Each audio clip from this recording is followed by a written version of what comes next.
गौतम बुद्ध एक स्थान पर बैठकर साधना में लीन थे।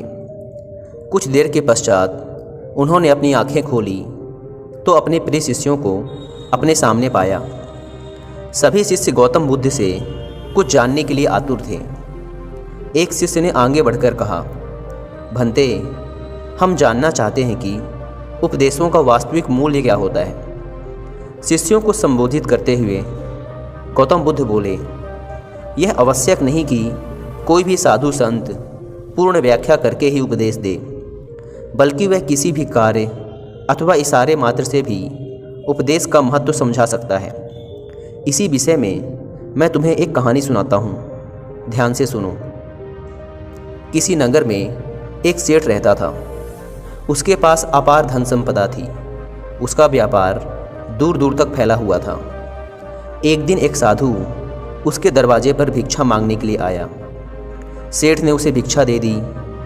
भिक्षा लेकर वह साधु जाने लगा तो सेठ ने उसे रोककर कहा, महाराज, मुझे कुछ उपदेश तो देते जाइए। साधु ने उसकी ओर देखा और बोला, हफ्ते भर बाद आज ही के दिन फिर आऊँगा, तब उपदेश दूंगा।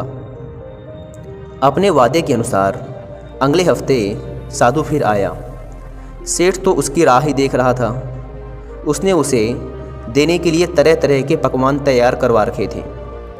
साधु ने उसके आगे अपना कमंडल कर दिया, लेकिन सेठ जैसे ही उसमें कुछ पकवान डालने को हुआ कि उसका हाथ वहीं का वहीं रुक गया। बोला, स्वामी जी, इसमें तो कूड़ा करकट है। तो साधु ने प्रश्न भरी निगाह से उसकी ओर देखा। सेठ ने कहा, इसे साफ कर दीजिए। साधु ने उसे झाड़ पोंछ दिया। सेठ ने उसमें खाने की चीज़ें डाल दी।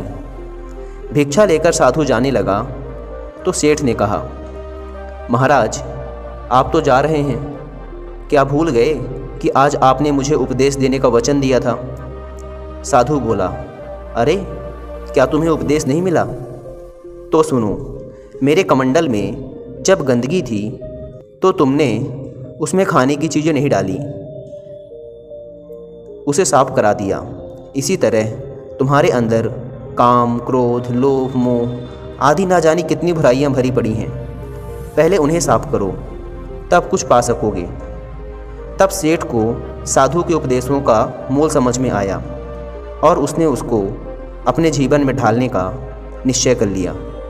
अक्सर आपने देखा होगा, जब आदमी को गुस्सा आता है तो उसका पूरा शरीर कांपने लग जाता है, और सिर्फ यही नहीं, उसका चेहरा भी पूरी तरह से लाल हो जाता है। गुस्सा हम करते तो दूसरों पे हैं, लेकिन उसमें जलना हमें ही पड़ता है। हमारे शरीर की एक बहुत बड़ी ऊर्जा उस गुस्से की वजह से खत्म हो जाती है। आज की इस बोध कहानी में हम जानेंगे कि गुस्सा जन्म कैसे लेता है, और अगर हम ये समझ लेते हैं तो हम उस गुस्से से भी छुटकारा पा सकते हैं। लेकिन उससे पहले हमें समझना होगा कि ये गुस्सा आखिर पैदा कहाँ से होता है। इससे पहले कि आप इस कहानी में खो जाएं, इस चैनल को सब्सक्राइब जरूर कर लें। तो चलिए कहानी शुरू करते हैं। बात उस वक्त की है जब आत्मज्ञान प्राप्त करने के बाद महात्मा बुद्ध अपने ज्ञान का प्रचार प्रसार पूरी दुनिया में फैला रहे थे। उनसे प्रभावित होकर बहुत सारे लोग उनके भिक्षु बन गए थे। वो रोज शाम को अपने भिक्षुओं को उपदेश देकर उन्हें ज्ञान का मार्ग दिखाते थे। ऐसे ही एक दिन वो जब उपदेश दे रहे थे तो एक 20 वर्षीय नौजवान युवक उनके पास आकर कहता है कि हे बुद्ध, मैं भी आपका भिक्षु बनना चाहता हूँ, मुझे भी अपने संघ में शामिल कर लें। बुद्ध का संघ हर किसी के लिए खुला रहता था, इसीलिए उन्होंने कोई आपत्ति नहीं जताई और उन्होंने उसे संघ में बैठकर उपदेश सुनने के लिए कहा। ऐसे ही उपदेश सुनते सुनते उस नौजवान युवक को 3 दिन बीत चुके थे। वो रोज उपदेश सुनने आता और जो भी सवाल उसके मन में उठता वो महात्मा बुद्ध से उसका निवारण करवा लेता। फिर एक दिन ये बात उस नौजवान युवक के पिता को पता चल गई कि उसका बेटा बौद्ध भिक्षु बन चुका है। अब कोई पिता नहीं चाहता कि उसका बेटा एक भिक्षु बन जाए, और वो भी इतनी कम उम्र में। हर पिता चाहता है कि उसका बेटा कोई अच्छा काम करे और उसका नाम रोशन करे। जब उसके पिता को ये बात पता चली तो उसके मन को बहुत आघात पहुंचा। उसे पीड़ा के साथ साथ महात्मा बुद्ध पर बहुत गुस्सा आया। उसने मन ही मन सोचा कि महात्मा बुद्ध नगर के युवाओं को एक गलत राह दिखा रहे हैं। जिस उम्र में उन्हें पढ़ लिख कर कोई अच्छा काम करना चाहिए, अपने परिवार का नाम रोशन करना चाहिए, उस उम्र में वो युवाओं को भिक्षु बना रहे हैं। इसी तरह के विचार लेकर वो महात्मा बुद्ध के पास पहुंच गया। उस वक्त महात्मा बुद्ध अपने भिक्षुओं को उपदेश दे रहे थे कि तभी उस नौजवान के पिता उस सभा में पहुंच जाते हैं। वो पहले से ही गुस्से में थे और महात्मा बुद्ध को देखकर वो और ज्यादा गुस्से में आ जाते हैं। वो उपदेश खत्म होने का भी इंतजार नहीं करता और वहीं पर सभी भिक्षुओं के सामने महात्मा बुद्ध को बहुत भला बुरा कहने लगता है। वो कहता है कि तुम्हारे जैसे लोगों की वजह से ही हमारा देश आगे नहीं बढ़ पा रहा है। तुम्हारे जैसे लोग नौजवान युवाओं को गलत राह पर लाकर उनकी जिंदगी बर्बाद कर रहे हैं। खुद तो तुम जीवन में कुछ कर नहीं सके और अब इन युवाओं को भी बर्बाद करने पे तुले हो। ऐसे ही ना जाने क्या क्या शब्द उसने महात्मा बुद्ध को कह डाले, लेकिन महात्मा बुद्ध ने कोई प्रतिक्रिया नहीं दी। वो चुपचाप उनकी बातें सुनते रहे। कोई प्रतिक्रिया ना मिलती देख वो युवक और भी ज्यादा गुस्से में आ गया। अब उसके शब्दों का पिटारा खाली हो चुका था। उसके पास ऐसा कोई शब्द नहीं बचा था या कोई गाली नहीं बची थी जो उसने महात्मा बुद्ध को ना कह डाली हो। जब आखिर में सब कुछ कह लेने के बाद भी उसका गुस्सा शांत नहीं हुआ तो उसने और ज्यादा गुस्से में आकर महात्मा बुद्ध के चेहरे पर थूक दिया। ये देखकर उनके भिक्षु बहुत ज्यादा गुस्से में आ गए। वो उठकर उस युवक को बाहर भेजने ही वाले थे कि महात्मा बुद्ध ने इशारे से उन्हें रुकने के लिए कहा।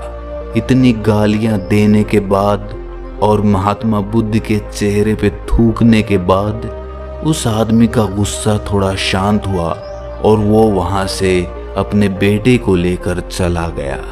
उसके जाने के बाद भिक्षुओं ने पूछा कि हे बुद्ध, वो आदमी आपसे इतनी जली कटी सुना के गया। जली कटी सुनाने को तो छोड़ो, उसने आपके चेहरे पे थूक भी दिया।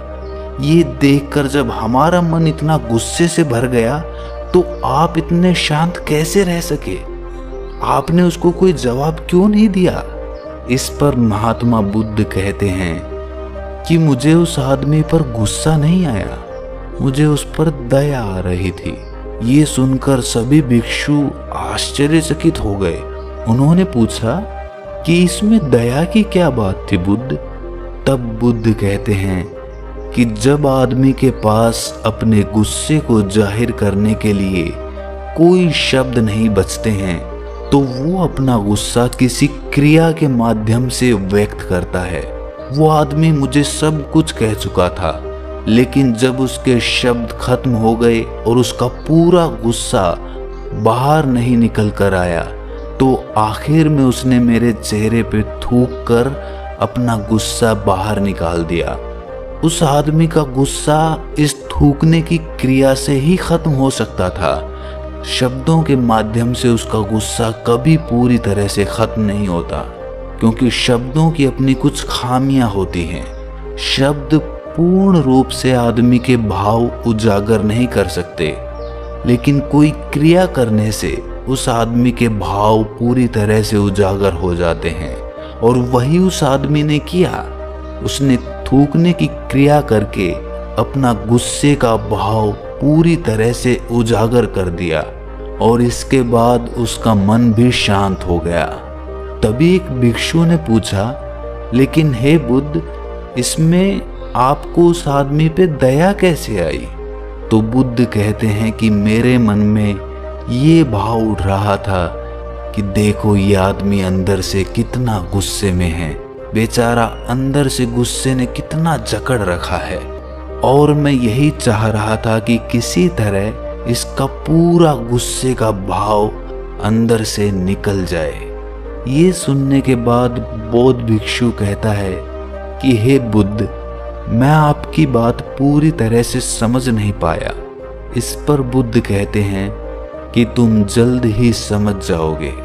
ऐसे ही 3 दिन और बीत गए थे। अब 3 दिनों के अंतराल में उस युवक के पिता का मन पूरी तरह से शांत हो चुका था और अब उसे अपनी गलती का एहसास होने लगा था। उसने सोचा कि मैंने गुस्से में बहुत ज्यादा अति कर दी। मैं गुस्से में इतना अंधा हो गया कि मैंने बुद्ध के चेहरे पर सबके सामने थूक दिया। अपनी इस गलती का एहसास करके उसका मन पश्चाताप से भर गया और इस पश्चाताप से भरे हुए वो 3 दिनों के बाद फिर से उस सभा में पहुंच जाता है और हाथ जोड़कर बुद्ध से माफी मांगता है। उसके मन में माफी का भाव इतना ज्यादा उमड़ रहा था कि जब शब्द कम पड़ गए माफी मांगने के लिए तो वो आदमी महात्मा बुद्ध के चरणों में गिर पड़ा। तब महात्मा बुद्ध ने उस भिक्षु से कहा कि देखो, जिस तरह उस दिन ये आदमी शब्दों के माध्यम से अपने गुस्से के भाव को प्रदर्शित नहीं कर पा रहा था, उसी तरह आज भी शब्दों के माध्यम से ये अपना क्षमा मांगने का भाव भी प्रदर्शित नहीं कर पा रहा है। इसीलिए ये चरण पकड़कर अपने भाव व्यक्त कर रहा है। ये दृश्य देखकर वो भिक्षु समझ गया कि कोई भी भाव जब अपनी अति में होता है तो वो शब्दों से व्यक्त नहीं किया जा सकता, वो क्रिया के माध्यम से ही व्यक्त होता है।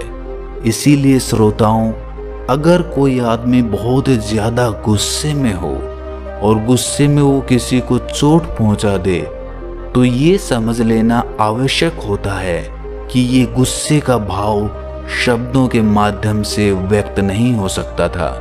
बहुत बार ऐसा होता है कि हमारी माँ या हमारे पिता हमें गुस्से में थप्पड़ तक मार देते हैं और हम ये सोचकर दुखी हो जाते हैं कि हमारे पिता ने हमें थप्पड़ मार दिया।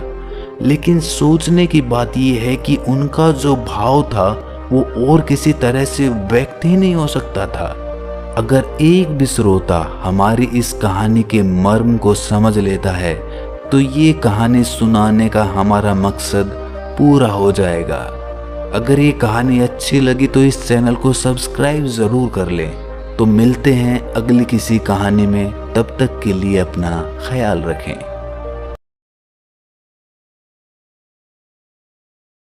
Thanks for watching. Please subscribe.